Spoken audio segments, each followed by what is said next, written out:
So hi everyone, welcome to the Manager's Circle. I'm Holly, I'm the Digital Event Coordinator, so if you've got any questions or issues, just ask me in the chat. It's also encouraged you to ask our panellists questions in the chat and I'll get to them at the end.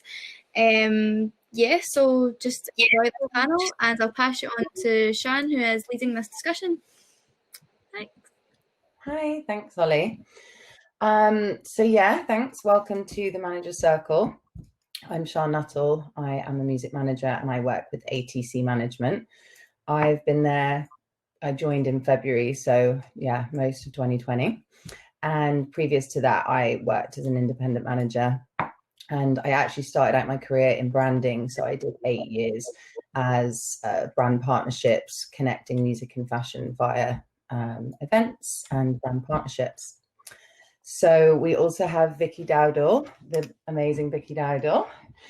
She has her own hugely successful management company called VDM, and her roster includes Nina Nesbitt, Ella Henderson, Foxes, Olivia Sebastianelli, and Robbie J. Vicky, do you want to tell us a little bit more about your background and how you got to where you are? Yeah, so I'll try and do the short version. I started out as an artist, so I was signed to Pete Waterman and London Records, and did the whole kind of pop girl band thing, and then I was in another girl band, and then after that I had to kind of make that decision of whether I wanted to be an artist or move on. After I think I had 3 record deals, and so I totally experienced the whole up and down roller coaster that artists go through, and so I just started finding things I was passionate about and started developing them, and then I got them signed. I think I ended up doing about 7 deals in 3 months of all of these new artists that I'd kind of picked up from scratch, and I think that's what got me noticed in the industry, and people actually started to reply to my emails, which is and then that was it really. That I had to start the company because I eventually started earning money, and it just went from there. But yeah, my background was as an artist, so I always really see it from their point of view, and just my ethos is to try and be the manager that I wish I'd had as an artist. That's lovely. And you also do some consulting, right? I know you consult with The Voice TV show and with Crown. How did those things kind of come about? Yeah, so with The Voice, that was how I started working with Mark Hargreaves at Crown. He asked me to come in and consult on that because he was a management company on The Voice at the time. So I did that for a couple of years. Then I went and did the auditions on the audition panel for The Voice, which was a lot of fun. And then Mark asked me to come on board to work with him on Ella Henderson. So I consult on Ella Henderson with for Crown, which is brilliant. And what I did find from The Voice actually is that it made me realize that I can't work on things that I'm not passionate about, because The Voice is very much like an arranged, this is your manager and the winner is who you're gonna, and that just felt so alien to me, because I've only ever worked with things that I've been so passionate about, because I think I wear my heart on my sleeve a lot, and I can't sell something if I don't believe it myself. Yeah, I completely agree. I'm exactly the same. I think it's such a big job being a manager. You have to be 100% because you're with them 24/7. You have to believe in every aspect of what you're doing. Otherwise, it just makes the job a whole lot more difficult, I think. Definitely. Yeah, definitely. Awesome.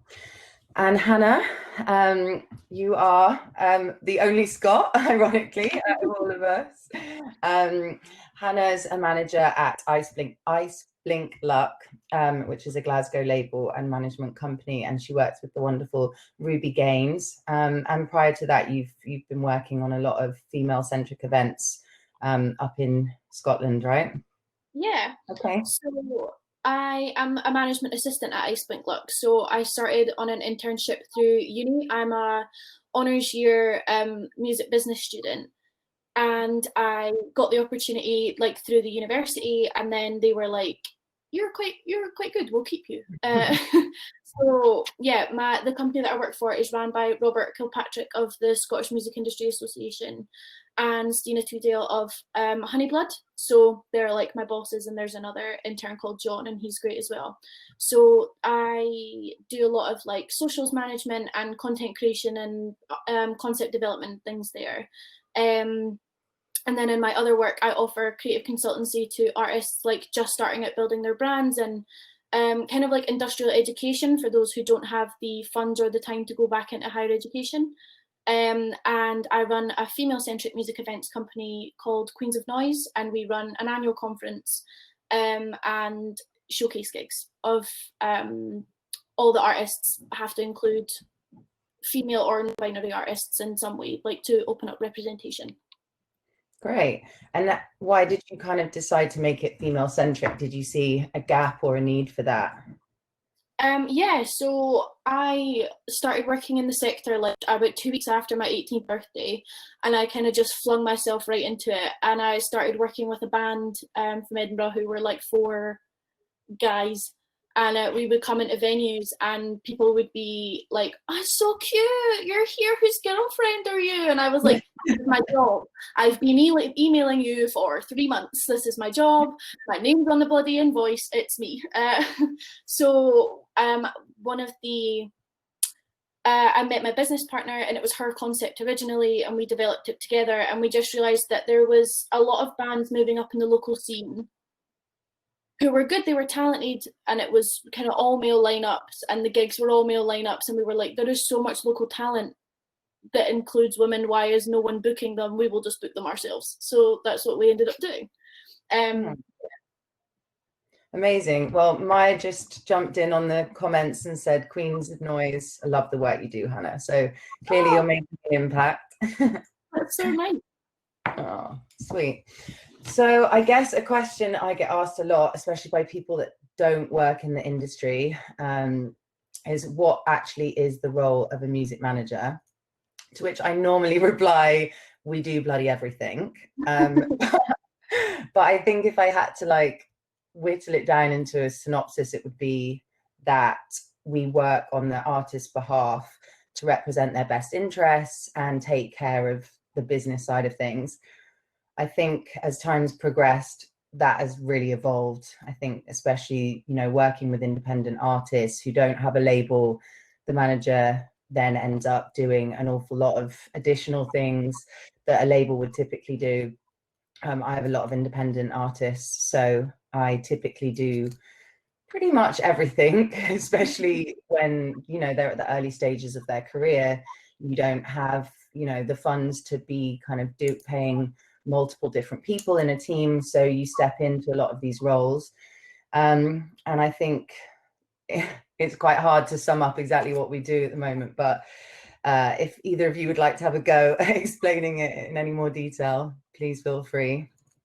I think that you kind of have to wear everyone's hat a little bit in the industry as a manager. I think if you're starting out in the music industry, management's actually a really good place to learn probably a little bit of everything in the industry, because you need to understand publishing, you need to understand, you know, live, you need to understand how PR works, you need to understand digital marketing, especially now, you need to understand all of it. So I think it's a really good place for people that just kind of want to figure out what they want to do in the industry. But as a manager, you are, I think that my company's so small as well, you kind of, you're the friend, the agony aunt, you're the, you know, the business manager, you're the label, you're the, you know, you're absolutely everything, especially at the beginning when they're new, and, you know, when if you don't have a label, or if they're independent, like Nina Nesbitt's with an independent label in a distribution situation. So you have to do a lot as the manager,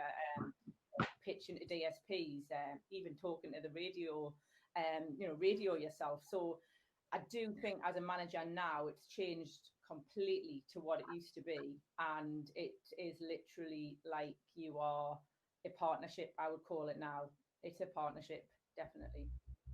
Yeah, which I kind of love in some ways, because it does keep the role so varied, you know, no day is the same. You're doing so many different things, which is great. But obviously you have to be super organized and be able to basically be 10 different people all at the same time. Yeah, and have the knowledge to understand it, because you as the manager have got to kind of educate your artists as well, and you've got to, the industry is changing so fast, and there's always new platforms, and everything's changing how you pitch things and do things, and people changing roles, and you've just got to be so on it, and it's exhausting.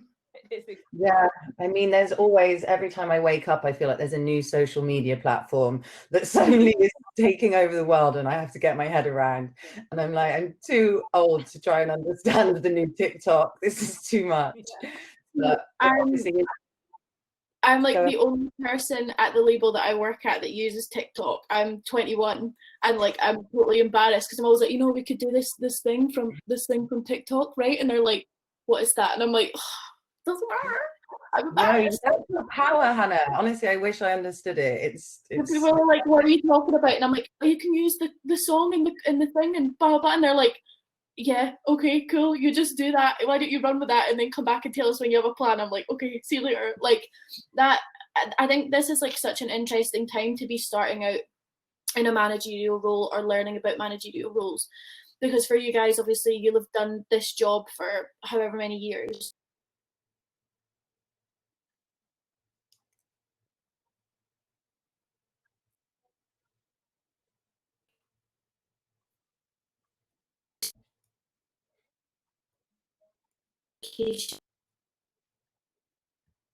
Current platinum job, I would say.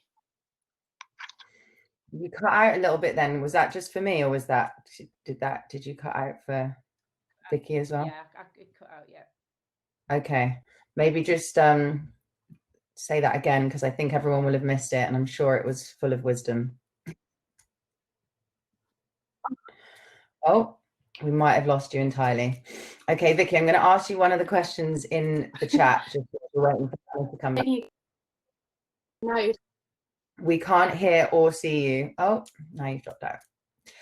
Okay, gotta love modern technology. So I will ask you this question, Vicky. What would you say that having a personal relationship with your artist is as important as having a stable professional relationship?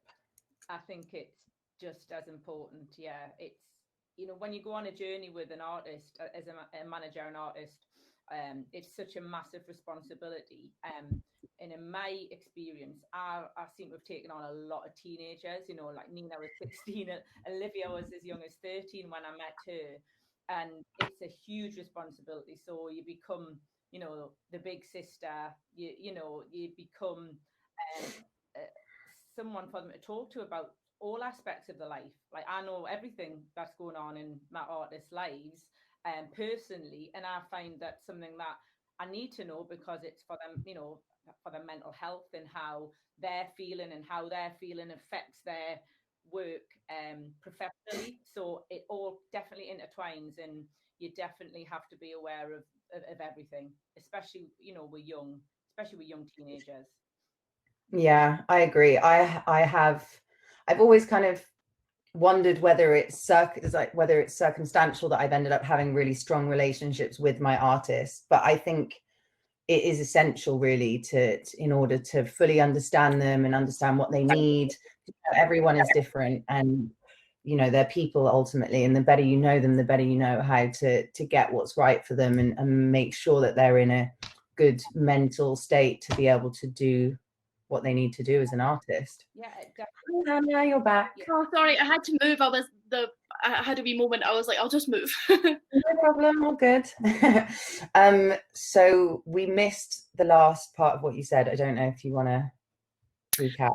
I was just saying that I think it's a really interesting time to be starting out in an artist managerial role, and obviously for you guys, you'll have done this role for a number of years, and it'll be an adaptation for you to work in the current climate where things are completely different, but the out in this position and in the role. So what I will probably figure out when the industry comes back to its former self or its new self is that the skills I've gathered in a beginning position will be completely different than the norm. And I think that's such an interesting structure to be working in, is that everything is completely new and different. So it doesn't really matter if you miss skills from before, because everyone's having to learn and adapt them anyway. So if there's ever a time to start, I think it's now. Yeah, you're learning to be nimble from the off, which is an essential part of being a manager, I think. Yeah. Great. And then we just kind of touched a little bit on working, how you work differently with different artists. And I guess we were kind of saying about the importance of having personal relationships. Would you say that, you know, the way that you manage one artist will be quite different to how you manage another? I would say so, definitely. I think every artist has different goals and different needs, so your working structure will be different. When I work with clients on a consultancy basis, I have them fill out a little questionnaire before we even start working together to see if it's a compatible situation, because I think if they're unsure what they need from you from the very beginning, it's not going to work. And I have a little slider in there of how involved you want me to be, and they set that kind of regulation of what they think they need, and I come back and say, at your responses from looking at your current work, this is actually what I think you need. And a lot of artists, I find at a local level, because that's kind of the region I work in, is they don't need managers, they need assistants, they need education and skill upcycling, and they need someone to kind of walk it through with them, but they don't need a full manager. They need to do the initial work first to decide who they even want to be. And I think that's an artist service that's missing, is the kind of beginning thing of helping people pull that together. So I think there's a spectrum of ways you can work with different artists, I think. It's really interesting. And then there's a question in here from Adam. What sparked your interest in becoming a manager? And was there anything you were apprehensive about? Either of you, I'm going to make you both answer it. Vicky, you go first. Yeah, well, for me, when I was, obviously, I started out as an artist now, and I think the third project I was in, we didn't have a manager, and I was basically kind of managing us, and I got, you know, I got on music to Ellie Reid at the time in New York. I was 21 at this time, and we got flown out there for a showcase, and then all the labels in the UK started contacting me, and I got a massive buzz from achieving something that basically people, you know, you'll never be able to do that without a manager. And it's actually amazing what, if you've got the drive and tenacity and determination, what you can do even before a manager, which I think is really really important. But no, I figured that I enjoyed the behind the scenes just as much as I did being a performer, and I think I very quickly found I was a better manager than an artist. But yeah, it is that what I look for in an artist is that drive and determination, because the best partnerships is when the artist and manager are working as hard as each other and aligned, and that's definitely what I've learned. Yeah, I think artists that come on, get a manager and expect like everything to just, you know, they can just sit back and relax and everything is just going to come to them, is, you know, it's a little foolhardy, because that's just not how it works. You know, you've got someone on board that's going to assist and help and, you know, enhance everything that you're doing. But if anything, it just means the game gets even more serious, because everyone's got a lot to achieve. I absolutely agree. Like I find a lot of the time from speaking to artists that they're like, well, you know, I started working with this person and it didn't work out because I didn't get here, like, you know, straight away, or this didn't happen for me straight away. And you're like, well, did you outline that that's what you wanted? Do you know what you want? Have you got a 6-month plan, a year plan, a 2-year plan, a 5-year plan? Have you decided those things? Have you made your own contacts? Do you understand how those deals work before you're looking for them? I think that's kind of what got me into looking into managerial roles or consultancy roles, is the realization that people don't understand how anything works. And from my experience, the industry has a lot of classist issues to deal with. That information doesn't feel accessible as like a young working class woman. It never felt accessible to me. I didn't know any of that until I went to college, and I'm like, well, there's lots of young working class musicians who will never have the time to go and get that education. They can't afford it.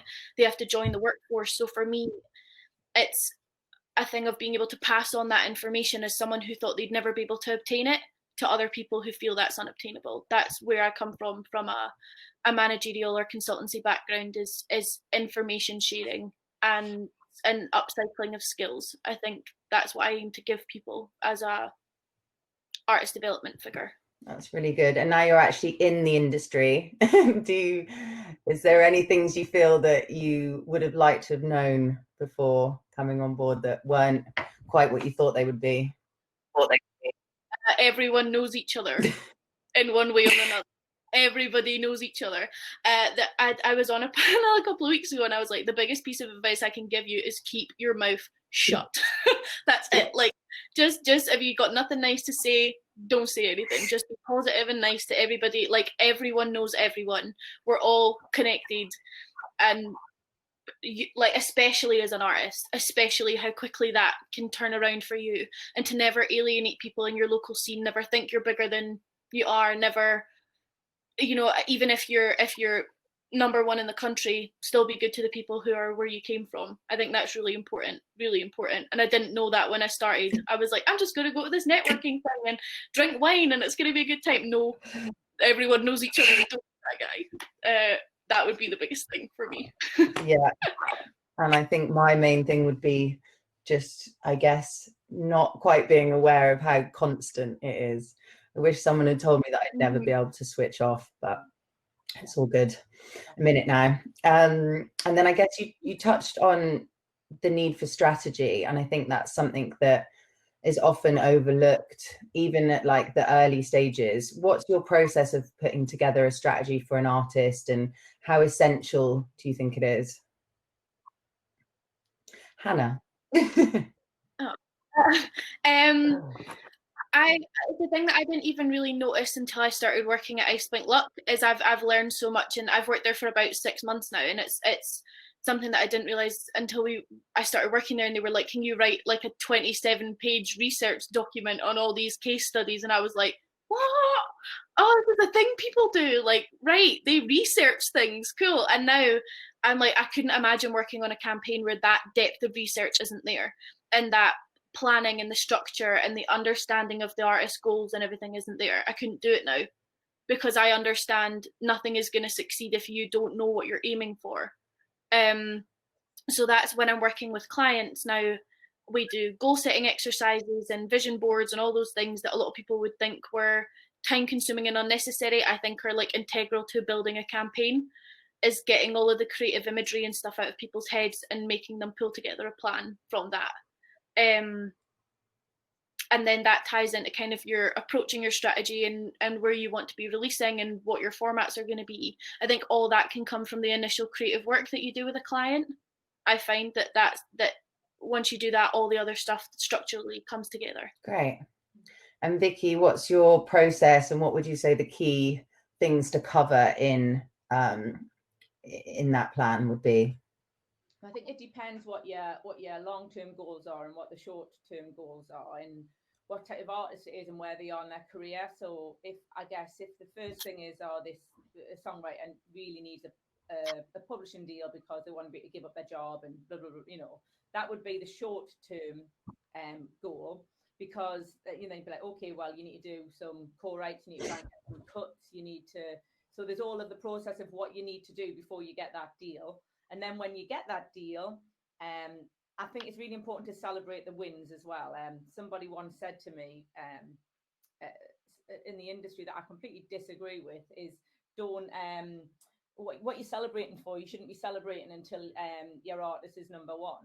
And I just said, you know what, I think that is absolutely the wrong advice. The artist was there as well. And I said, it's the wrong advice. I said, you need to celebrate the little wins, or you're forever feeling like you're underachieving.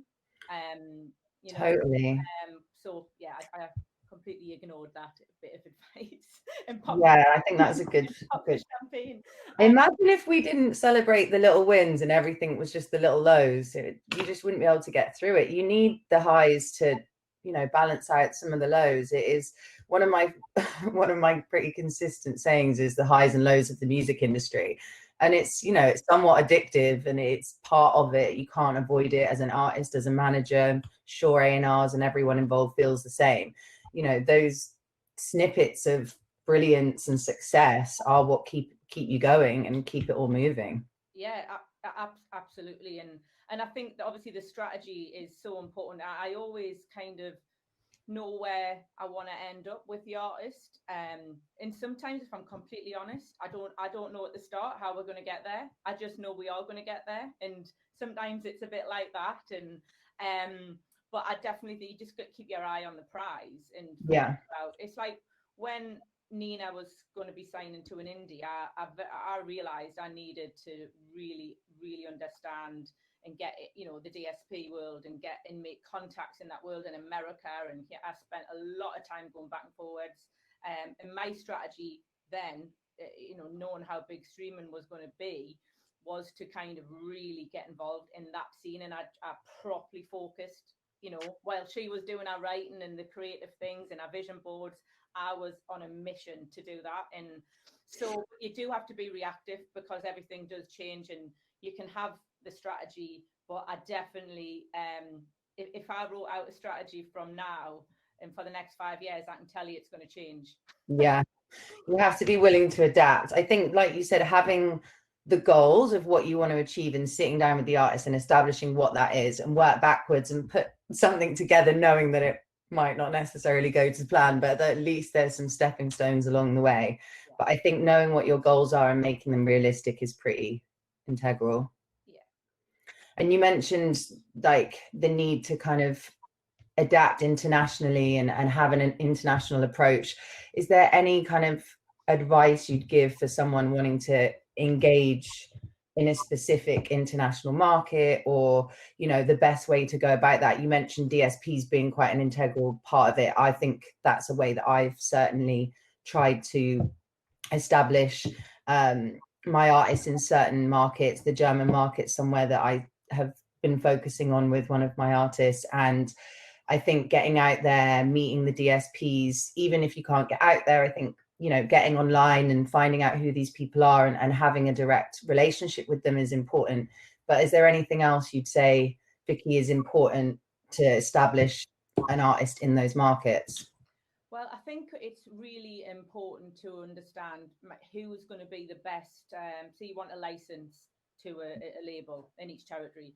And it's very hard as a manager to understand every territory, and if anyone does, hats off to them. But you definitely, if you can zone in on your like key markets for that artist and try and learn as much as possible of what labels are successful, what radio stations are going to fit this music, what, and you know, and really who's the best radio plugger in that area, and it'll take a lot of asking, a lot of people who understand that market, and it does take a lot of research, but it's so important because it's a global release now. And it can pop off in any territory. So, you know, there's no way you can learn every country and know what's best. But all you can try and do as a manager is to open the doors and to find out and have as much knowledge as you possibly can, that you can give your artist the best, you know, the best. My word, yeah, the best pathway to that market. Yeah, I think you're right. I think radio is a good way. And then, you know, also if you can connect with artists in those areas, if you are an artist, I do think that direct artist collaboration or just connection is always quite a good thing to do. So I encourage my artists to do that where possible, writing with producers and songwriters in those territories. You know, like part of creating culture around artists is also the community around them, and that doesn't just mean other artists, it's also, you know, the production and songwriting community, which are an incredible, you know, part of an artist team and makeup. So I think collaborating as much as you can in those areas is always really important. Hannah? What I was going to add to that is, if you are like an artist in your kind of initial stages of launching and things, especially, but like from personal experience of living in Scotland and working within the Glasgow scene and the Edinburgh scene, there are so many different international presences in those local scenes even. Obviously, we're talking about very different types of launches, but within Iceblink Luck, our designer for the cover work and stuff, I cannot remember for the life of me which country she's from, but we were talking about it in the office the other week there, that I think like our core team and the artist and our producer were like the only people in our team that were Scottish, and we'd outsource lots of things to people who were massive presences in our local scene, who have different international viewpoints and things and different international audiences. And that's really important, is if you don't have the financial budget to run a campaign in different areas of the world, as so many people who work at the level that I am working at, they don't have access to that. Go out into your local community and meet with people and learn about other cultures and learn about the cultures that are present in your local industry, and who knows about what. Contact your I wouldn't recommend it at the moment with like what's going on and everyone's dead busy, but in the kind of normal times, contact your local industrial representatives like the SMIA and things like that. Find connections between their industrial representation and other countries' industrial representation, and find connections, email people, learn, just ask about their job roles, because you don't know where, as a practitioner, you might want to end up.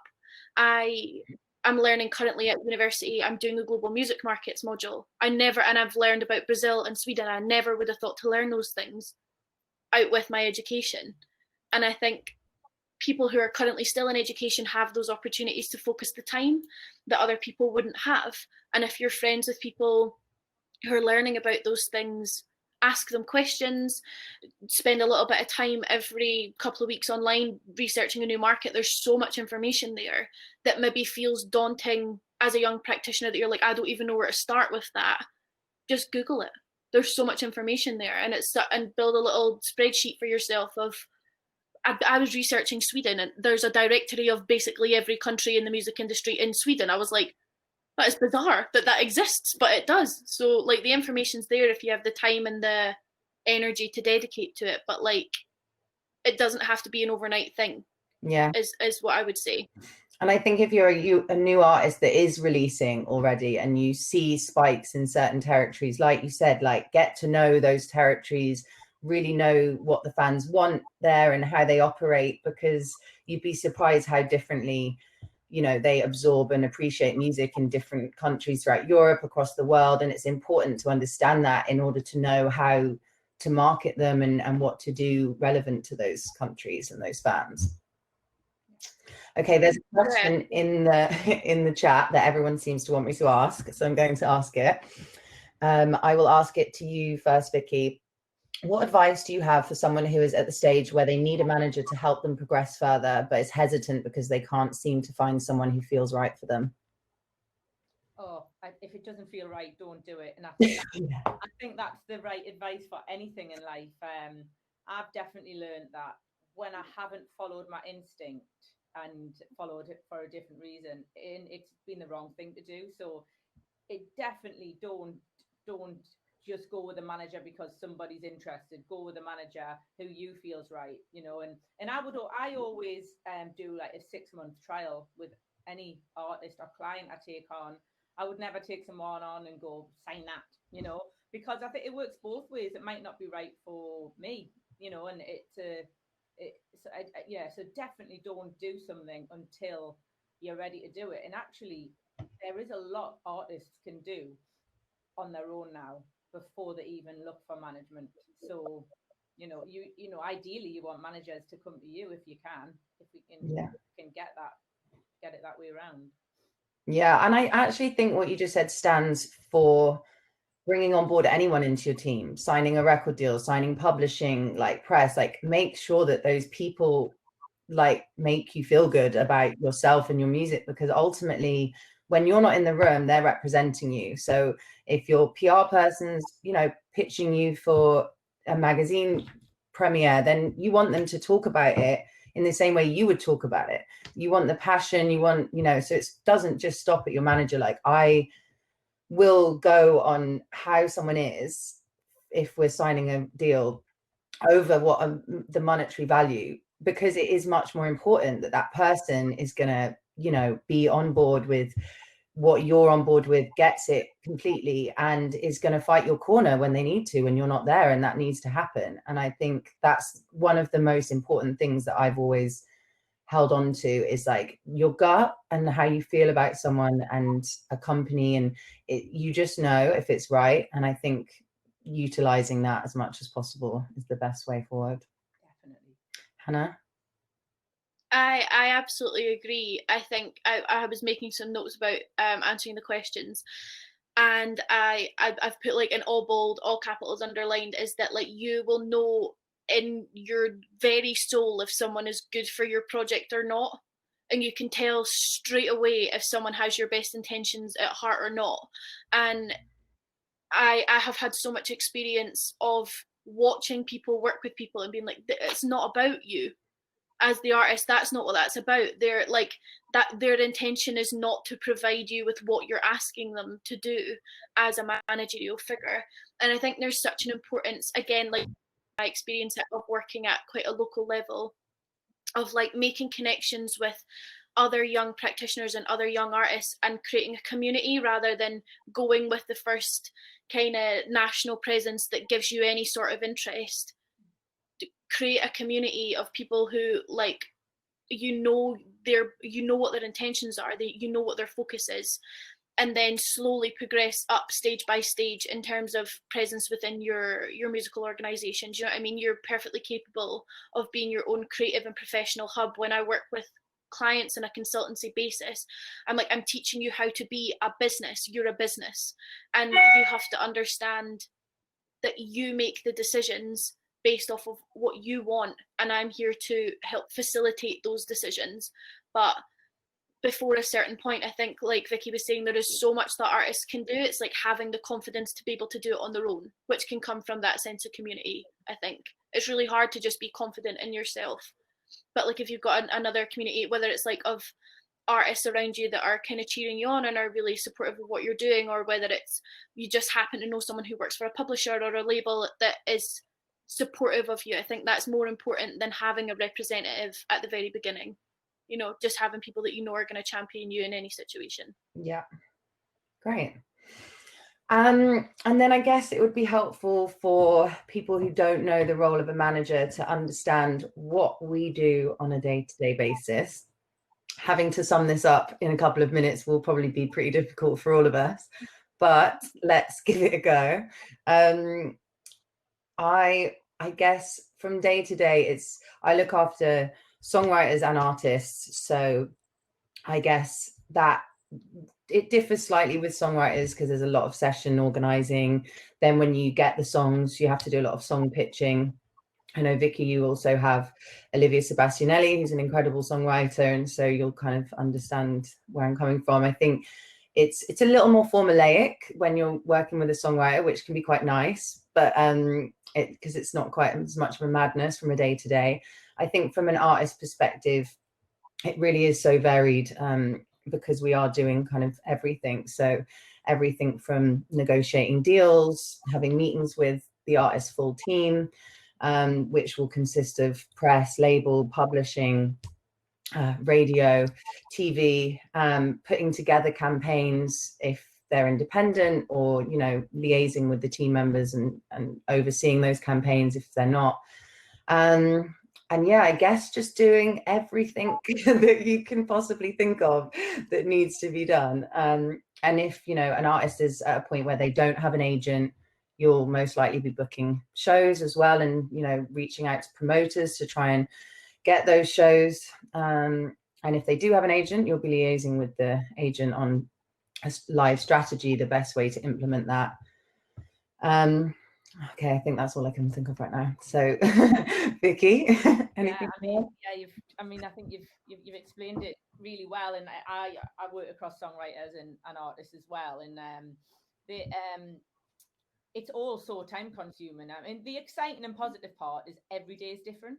every day is completely different, and that's brilliant. But you are constantly like, I think it's why it's so draining, is you're putting a different hat on, or you're jumping from one email to another, and there's a phone call, and there's this, and it is quite crazy. I think if you were a fly on the wall, and how hard managers work, and I think everyone, hats off to all managers, because it is like, it's every day is just like, what is going on, you know? I'm like, what is it, 1 o'clock yet? I know. My partner basically is a fly on the wall at the moment because we're locked in, and so he knows everything that's going on. He's like, God, you're so busy. I'm like, I'm actually not. This is pretty chill right now. I was like, actually, now you get why I'm always so stressed. I'm doing quite a lot of the time. It's like, yeah, seems really intense. Yeah, it is. And the hardest part, you touched on it before, was the never being able to switch off. It is just, especially when you're dealing with America, and when it gets into Australia, it's literally, if you wake up in the middle of the night, you've still got loads of emails, and it's just, you do never switch off. And I think that's my personal downfall, is I can never switch off, and it's not healthy. No, I know what you mean. I have 2 clients in LA as well, which means, you know, my day kind of could never end if I didn't input some boundaries. But I think that's one thing that, as I've developed as a manager, I've seen the need for, is those kind of boundaries of like, yeah, I'm your manager, and yet you're based in the US, and there's really annoying time difference. So we have to work together to respect each other's need for time. And, you know, it's with artists, of course, with, you know, partners, I'll make exceptions and, you know, do late meetings if that's all that can be done to get the job done. But when it comes to like having meetings with artists, I think there needs to be like some respect between that relationship of like, you're going to get up early, I'm going to stay up, I'm going to work my day a little bit later. But having those boundaries of everyone understanding what they need, I think has been really good for me. Yeah, and I mean, one bit of advice which I didn't do at the beginning, which I now do, is those boundaries. So at the beginning, I was just available all the time. It was literally, my phone was it was instant all the time, and everyone got used to me being an instant responder. Sunday night, whatever, I'd be. But, you know, I've had I'm a mummy now, so, you know, I've got to kind of, I have set boundaries, and unless they're working on a weekend, I've said, unless it's really important, it's actually beneficial for you to allow me to have some of my own headspace, because then I come back on Monday in a much better place to be able to provide the best service. So I have started putting them boundaries up, but it was something that it took me a long time to do. And my advice to a new manager, or actually now when I take on new clients, I set the boundaries straight away. So it's normal. Because it's not normal to be available 24 hours. No, it's not. And it's not okay. But I think when you're starting out, you just want to be there for every kind of whimsical need. But the reality is unless it is essential, or they're working and, you know, it's a kind of make or break situation, you shouldn't have to work on the weekends. You know, everything can wait until Monday. So yeah, I had to do a very similar thing, and I feel way better for doing it, and therefore I'm obviously being way better manager. Yeah. I was gonna say that it's quite interesting, because I'm still very much at the very, very start of my career. I'm still a student, but when I say I like ran at it full force when I joined the industry, I was working on about 4 or 5 different projects before I even understood what like PRS or PPL was. I just started. I was like, I'm just going. I'll work with anyone. It doesn't matter. And now I have already set those boundaries of, well, if I don't like it, I'm not working on it. And if I don't like them, I'm not working on it. And if I don't feel respected, I'm not going to be involved. And if I'm the only woman on the team, I'm not going to be involved. And like, it's too early for me to be setting those boundaries, because I'm never going to get a job. But now I'm like, well, I'll make my own job. And people are like, that's so unbelievable that you are like 21 and have those boundaries. And I'm like, it's never. So like, because I know a lot of young people go to these events and things, and I think it's so important to understand that like, doesn't matter how young you are, you can start having those boundaries and never stop. And with people, like when we're working at the label, it gets to about 6 p.m. on a Friday, and I go, do you need me for anything else, or can I leave? And then I'm like, don't don't, but when I started there, I was like, I could do anything, anytime that you want me to do it. And it doesn't work like that, because you get ill, you get physically ill, you get unwell, you lose any kind of passion, you give yourself burnout. There's no point. You physically can't give your best creative work if you feel like that. So I think that's really important to add, that you don't have to be accessible every minute of the day just because you're young and at the start of your career. You can be hard, work hard, works like smarter, not harder. Do you know what I mean? Yeah. And I think that's really important, from like being dead young and feeling kind of like, well, I have to be available every minute. No, you don't. I've got a part-time job. I go to uni. No, you don't. Like, you could be a human being and also very good at your job. Yeah, just do your job and do it well, and then you know that you don't have to go above and beyond, especially out of hours. Someone in the chat is like, business hours all the way. So exactly, yeah, definitely. Sweet. So another question from the chat. When would you say is the right time to talk about percentage? Some of us start with projects for free, so we do not ask for money at the very beginning. Any tip for that? That's from Sarah. I mean, I kind of operate the same way as Vicky. I wouldn't ever go into a straight up management confirmed role without doing a trial. But at the same time, I'm not going to do anything without agreeing to commission that, because that's ultimately my time and energy and contacts that I'm putting into a situation. So if I agree to do anything, to be honest, I will always discuss that at the beginning. And I operate at the standard management, so I would always just say, this is how it works, and if I bring in any business on your behalf, this is the agreed commission rate. And yeah, I do that from the beginning, but I'm not going to necessarily contractualize it until it's at a point that I feel the need to do that. But of course, you can just, sending an email and making sure that it's officiated in that way is always important. Anything to add, girls? No, I think that it is important to. I've been in this situation before when you think everyone just understands it's 20%, and you know what? Never assume people understand, because I started something once and didn't and just assumed, and then when some money came in that needed commission, they were like, oh, I didn't realize that, and what do you think? I was just working for free, and then that conversation causes conflict, and that's why from that moment I would never do that again, because now you think you're just being like cool and just going with it, but actually you're better off just from the very beginning, know where you stand, because then you don't have them awkward conversations later down the line. I'm currently working on developing a new structure that I've got no idea how it's going to go. I'm doing a lot of research into it and things, on a consultancy basis, of trying to re-educate kind of young musicians in the very starting points of their career into understanding that when they get signed and things like that, and the way that the money comes from that, and that they then owe people money.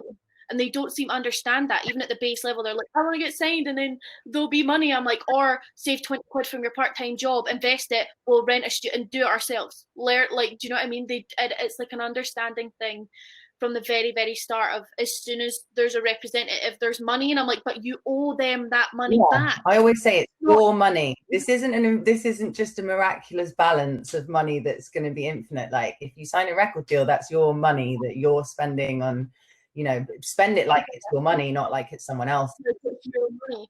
And I honestly, like, I've just started working with a client, and I'm on this new structure, and we've been kind of chatting it through, and she was like, this makes so much more sense, and no one's ever thought to explain it to me like this, where they pay me a very small upfront fee to build because I'm building a portfolio. They invest their own money, and we set a goal of when to earn that money back by, and then create a plan to make the money back. And they were like, that makes so much sense. And I'm like, I know, let's do that instead. So in a year's time, I'll let you know how that's going. It might be terrible, it might be great, we don't know. But it kind of guarantees, as a young practitioner, that you're at least getting paid something. Like, I know people who've worked with bands for like 3 years and been paid not a penny. Yeah. But and we're all like, no, Do you know what I mean? It's like, it's not a good way for anyone to work. So it's at least guaranteeing that you're getting paid something in the long run. Yeah. Is the kind of way I'm working at the moment, which is nice. It's different, but nice. You're definitely smarter than me when I started out, Hannah. Yeah, I know. I'm like, bloody hell. God, I was not this wise at 21. Well, that's nice to know. I'm just floating around like, does that make sense to anyone? And everyone's like, yes, it makes perfect sense. And I'm like, well, I'll maybe see how that goes in a year. We'll see. It could be terrible. It could be great. Who knows? But yeah. All right, so I thought I'd just jump in. I've taken some note of some questions. Thank you so much to the audience. There's been so many questions I couldn't even keep up. But I've taken note of a couple of ones I thought would be quite beneficial for people. So from Sarah McCord, she asked, what should you do if the artist you're working with isn't putting in the effort? Vicky, you go. Answer. I think you need to sit them down and have a really frank conversation with them, because what everyone's got to remember this is you've got to feel motivated, right? As the manager, as the artist, whoever you're working with. Now, if the artist can't be bothered, why should the manager be bothered? And then so you've got to think, if you've got that attitude, then do you treat others as you'd like to be treated yourself. So do you want to have a manager with the same attitude as you? So basically it's like, well, if you're going to put 50% in, then I'll put 50% in, see how, let's see where that's going to end up. So I think it's probably a pep talk and just say, look, you could be doing this, or maybe, if they're feeling lost, you could be like, well, have you tried, if TikTok could be your thing, you could be building an audience while you're writing. You could be doing so much on social media yourself. Are you trying to improve your guitar skills? Are you writing on your own? There's so many things artists can do. And I think everyday managers get up and work towards the artists or the writers.